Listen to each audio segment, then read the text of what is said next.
हम पढ़ेंगे main verb और हेल्पिंग वर्ब। सबसे पहले हम पढ़ने जा रहे हैं मेन वर्ब। मेन वर्ब मतलब मुख्य क्रिया।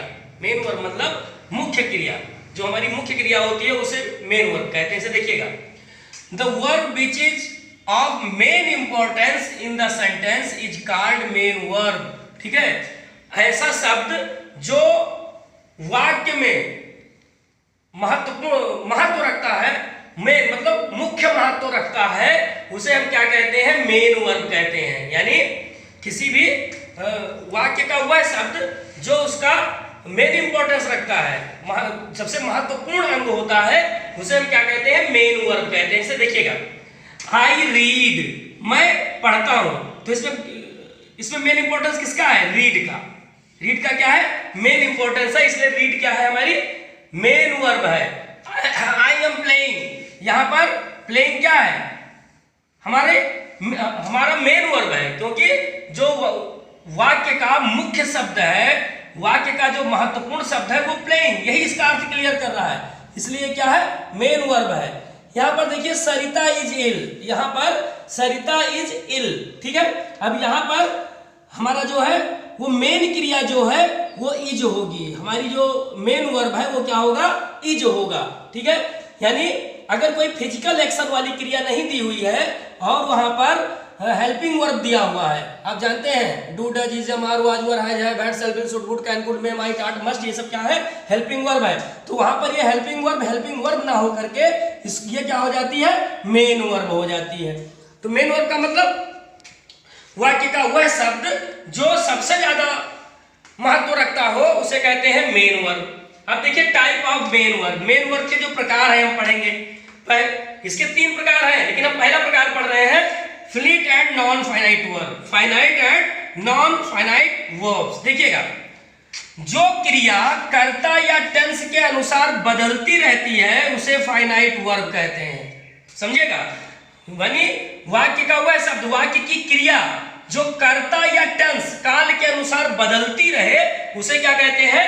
फाइनाइट वर्ब कहते हैं। देखिएगा, I write a letter, I write a letter, यहां पर हमारा सब्जेक्ट आई है, ये सिंगुलर है, सॉरी ये प्लूरल है, प्लूरल में प्रयोग हुआ है, इसलिए राइट के साथ यस या ईएस नहीं प्रयोग हुआ है, तो यहां हो गया राइट।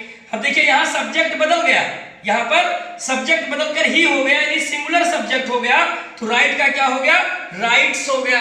ठीक है, ऐसे ही देखिए ही रोट, यहां पर टेंस बदल गया, पास्ट टेंस हो गया, तो राइट का क्या हो गया? रोट हो गया। तो ऐसी क्रियाएं जो सब्जेक्ट या टेंस के अनुसार, सब्जेक्ट या टेंस के अनुसार बदलती रहती हैं, उनके विभिन्न फॉर्मों का प्रयोग होता रहता है, उसे हम क्या कहते हैं? फाइनाइट वर्ब कहते हैं। क्या कहते हैं? Finite verb. मतलब ऐसी क्रिया जो अपने कर्ता या टेंस काल के अनुसार बदलती रहे वो होती है फाइनाइट वर्ब। अब देखिए, जो क्रिया टेंस और सब्जेक्ट के अनुसार नहीं बदलती और सदैव एक समान रहती है उसे कहते हैं नॉन फाइनाइट। जैसे देखिएगा, आई हैव टू रीड, मुझे पढ़ना है। ठीक है, रीड, ही वॉज प्लेइंग, वह खेल रहा था, सॉरी वह खेल रहा है, वह खेल रहा, ये जो है पास्ट कंटिन्यूअस है, लेकिन क्रिया जैसी की तैसी है, कोई अंतर नहीं। ही इज प्लेइंग, फिर लिखा है ही इज प्लेइंग। ठीक है, वह खेल रहा है, यहां भी टेंस बदल गया लेकिन वर्ब नहीं बदली, वर्ब की फॉर्म सेम है। तो जहां पर टेंस के बदलने से वर्ब की फॉर्म्स चेंज होती रहती हैं, चाहे टेंस बदल जाए या सब्जेक्ट बदल जाए, तो क्या होता है? वर्ब की फॉर्म्स चेंज होती रहती हैं। जैसे यहाँ पर राइट है, आई था तो राइट, ही था तो राइट्स हो गया, यहाँ पर पास्ट टेंस हुआ तो राइट का रोट हो गया, तो ये हो गया फाइनाइट वर्ब। और जहां वर्ब नहीं चेंज होती हैं वहां क्या होता है? हमेशा नॉन फाइनाइट वर्ब होता है, यानी ये हर दशा में समान रहती हैं, ये बदलती नहीं है। अगला हमारा है transitive verbs and intransitive verbs. देखिएगा, ट्रांजिटिव वर्ब्स सकर्मक क्रिया, वह क्रिया जिसके साथ कर्म ऑब्जेक्ट दिया हो ट्रांजिटिव वर्ब कहलाता है। जैसे देखिएगा, ही सब्जेक्ट है, रीड्स ये क्या है? सब्जेक्ट है, रीड्स क्या है? वर्ब है, और ए बुक क्या है? ऑब्जेक्ट है। ठीक है, तो क्या होता है कि ऐसी क्रिया जिसके साथ सब्जेक्ट दिया हो, जिसके साथ ऑब्जेक्ट दिया हो, कर्म दिया हो, वो कहलाती है ट्रांजिटिव वर्ब, सकर्मक क्रिया। ठीक, बस समझिएगा। ट्रांजिटिव वर्ब का मतलब क्या है? ऐसी क्रिया जिसके साथ क्या लिखा हो? कर्म लिखा हो, ऑब्जेक्ट लिखा हो। वह वर्ब जिसके साथ ऑब्जेक्ट हो उसे हम कहते हैं सकर्मक क्रिया या ट्रांजिटिव वर्ब।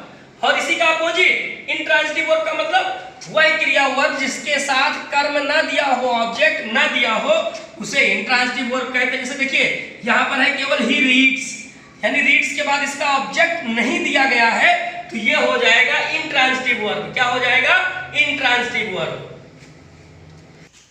हमारा अगला है regular verbs and irregular verbs. आइए समझते हैं रेगुलर वर्ब्स क्या है। वह क्रिया जिसके साथ डी या ईडी लगाकर सेकंड और थर्ड फॉर्म बनाई जाती है उसे हम कहते हैं रेगुलर वर्ब या नियमित क्रिया। समझिएगा, यानी वह क्रिया जिसके साथ डी या ईडी लगाकर सेकंड और थर्ड फॉर्म बनाई जाती है उसे हम क्या कहते हैं? रेगुलर वर्ब या नियमित क्रिया। जैसे देखिएगा प्ले, प्ले की second form played, third form played. ऐसे ही plug, second form plugged, third form plugged. यानी इसमें डी या ईडी लगाकर हमने क्या बनाया है? डी या ईडी लगाकर हमने इसकी सेकंड और थर्ड फॉर्म को बनाया है। तो ऐसी वर्ब्स जिसमें सेकंड और थर्ड फॉर्म में डी या ईडी लगाकर हम उसकी सेकंड या थर्ड फॉर्म का निर्माण करते हैं या सेकंड और थर्ड फॉर्म को बनाते हैं डी या ईडी लगाकर, उसे कहते हैं रेगुलर वर्ब्स। और फिर इर्रेगुलर वर्ब्स जिस क्रिया की सेकंड और थर्ड फॉर्म डी और ईडी लगाकर नहीं बनती। याद रखिएगा, जिस क्रिया की सेकंड और थर्ड फॉर्म डी या ईडी लगाकर नहीं बनती उसे इर्रेगुलर वर्ब या अनियमित क्रिया कहते हैं। जैसे देखिएगा टेक, टुक, टेकन, राइट, रोट, रिटन। ये क्या है? इर्रेगुलर वर्ब्स है क्योंकि इसमें डी और ईडी नहीं लगा हुआ है।